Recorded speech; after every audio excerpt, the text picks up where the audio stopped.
এক ছিল অরুণা নামে এক পাহাড়ি রাজ্য। সেই রাজ্যের রাজকুমারীর নাম ছিল ঈশানী। সে ছিল সাহসী, দয়ালু আর পাখিদের প্রতি তার ছিল অদ্ভুত ভালোবাসা।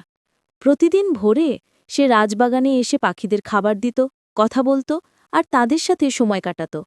এক সকালে হঠাৎ আকাশ অন্ধকার হয়ে গেল। বিশাল এক সোনালি পাখাওয়ালা ঈগল নেমে এলো রাজকুমারীর সামনে।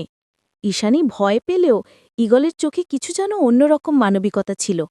হঠাৎ ঈগলটি কথা বলে উঠল, আমি আকাশরাজ।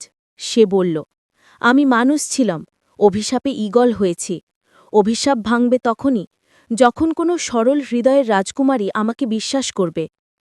ঈশানী অবাক হলেও ঈগলটির প্রতি তার মায়া জন্মাল।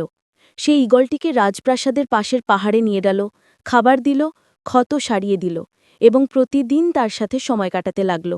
দিনের পর দিন তাদের মধ্যে তৈরি হল অদ্ভুত এক বন্ধুত্ব। এইদিকে দুষ্টমন্ত্রী খবর পেল রাজকুমারী এক রহস্যময় ঈগলের সাথে সময় কাটাচ্ছে। সে মনে করল এই সুযোগে রাজ্য দখল করা যাবে। সে পরিকল্পনা করল ঈগলটিকে মেরে ফেলার। এক ঝড়ের রাতে ঈশানী পাহাড়ে গেলেই দেখে আকাশরাজ ঈগল বসে আছে। পেছনে দাঁড়িয়ে দুষ্টমন্ত্রী বলল, এই ঈগল তোমার রাজ্য ধ্বংস করবে, আমি এক্ষুনি তাকে শেষ করে দিচ্ছি। ঈশানী কেঁদে ওঠে ঈগলটিকে জড়িয়ে ধরল। না, সে কাউকেই ক্ষতি করবে না, সে আমার বন্ধু, সে আমার বিশ্বাস। ঠিক তখনই আকাশে বিদ্যুৎ চমকাল। ঈশানীর বুকের কাছে থাকা ঈগলটি আলো ছড়াতে শুরু করল। ধীরে ধীরে ঈগলটির দেহ বদলে গেল আর সে রূপ নিল এক সুদর্শন যুবরাজের। সে বলল, আমি স্কাইডোম রাজ্যের রাজপুত্র আদ্রিক। তোমার বিশ্বাসেই আমার অভিশাপ ভেঙেছে ঈশানী। পরদিন দুই রাজ্য মিলে আয়োজন করল এক বিশাল উৎসব। রাজপুত্র আদ্রিক ও রাজকুমারী ঈশানীর বিয়ে হল রাজ্যের সবার সামনে।